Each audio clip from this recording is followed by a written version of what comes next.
Hi అండి, welcome to my channel. ఇవాళ మన వీడియోలో బ్యాచిలర్స్తో సహా ఎవరైనా ఈజీగా చేయగలిగే చికెన్ కర్రీని మీతో షేర్ చేయబోతున్నానండి. ఈ చికెన్ కర్రీని ఎంత ఈజీగా ప్రిపేర్ చేయొచ్చో అంత టేస్టీగా కూడా ఉంటుంది. మరి ఇప్పుడు ప్రాసెస్ ఏంటో చూసేద్దాం. ఫస్ట్ స్టవ్ పైన ఒక కడాయి పెట్టుకొని ఇందులో 3 టేబుల్ స్పూన్స్ ఆయిల్ వేసుకోవాలి. ఆయిల్ హీట్ అయిన తర్వాత ఒక బిర్యానీ ఆకు, అలాగే 2 ఇంచులు దాల్చిన చెక్క, అలాగే ఒక 5-6 లవంగం ముక్కలు వేసుకోవాలి. నేను 1 కేజీ చికెన్కి సరిపడా ఇంగ్రీడియంట్స్ని చెప్తున్నానండి. ఇప్పుడు ఇవన్నీ బాగా ఫ్రై అయిన తర్వాత ఇందులో 4 పచ్చిమిర్చిని పొడవుగా చీల్చుకొని వేసుకోవాలి. పచ్చిమిర్చి బాగా ఫ్రై అయిన తర్వాత ఇందులో 2 మీడియం సైజ్ ఆనియన్స్ని చిన్న చిన్న ముక్కలుగా కట్ చేసుకొని వేసుకోవాలండి. ఈ ఆనియన్స్ని లైట్ గోల్డెన్ బ్రౌన్ కలర్ వచ్చేంత వరకు లో ఫ్లేమ్లో మూత పెట్టుకొని మధ్య మధ్యలో మూత తీసి కలుపుతూ ఫ్రై చేసుకోవాలి.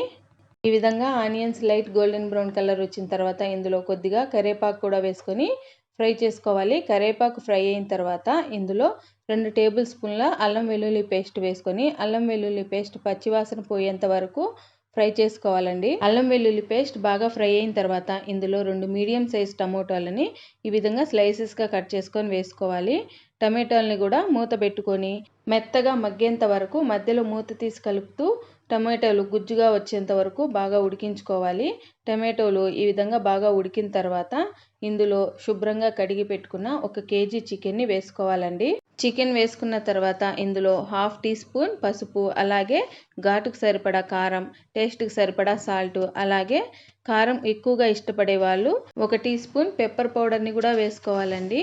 పెప్పర్ పౌడర్ వేసుకోవడం వల్ల ఘాటుతో పాటు టేస్ట్ కూడా చాలా బాగుంటుంది. ఇవన్నీ వేసుకున్న తర్వాత ఇవన్నీ చికెన్లో బాగా మిక్స్ అయ్యేట్టుగా ఒకసారి బాగా కలుపుకోవాలి.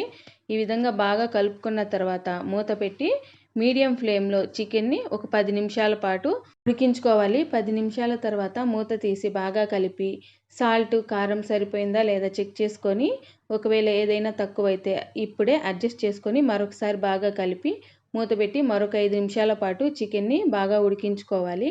5 నిమిషాల తర్వాత మూత తీసి చూస్తే చికెన్ బాగా ఉడికి ఆయిల్ పైకి తేలుతుంది కదా. ఇప్పుడు ఒకసారి కలిపి కొద్దిగా వాటర్ని యాడ్ చేసుకొని మరొకసారి బాగా కలిపి ఇందులో 1.5 టీ స్పూన్ ధనియాల పొడి, అలాగే 1/2 teaspoon garam masala powder వేసుకొని ఇంకోసారి ఇవన్నీ బాగా కలిసే విధంగా కలిపి మూత పెట్టి మరో 2 నిమిషాల పాటు చికెన్ని మీడియం ఫ్లేమ్లో ఉడికించుకోవాలి.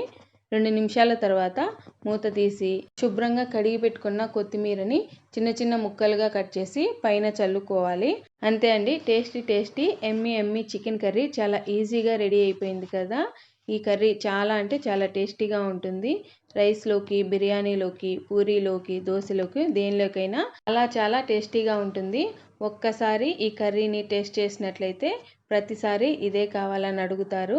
మరి ఈ చికెన్ కర్రీ మీకు కూడా నచ్చిందా? అయితే తప్పకుండా లైక్ చేసి, షేర్ చేసి, సబ్స్క్రైబ్ చేయండి.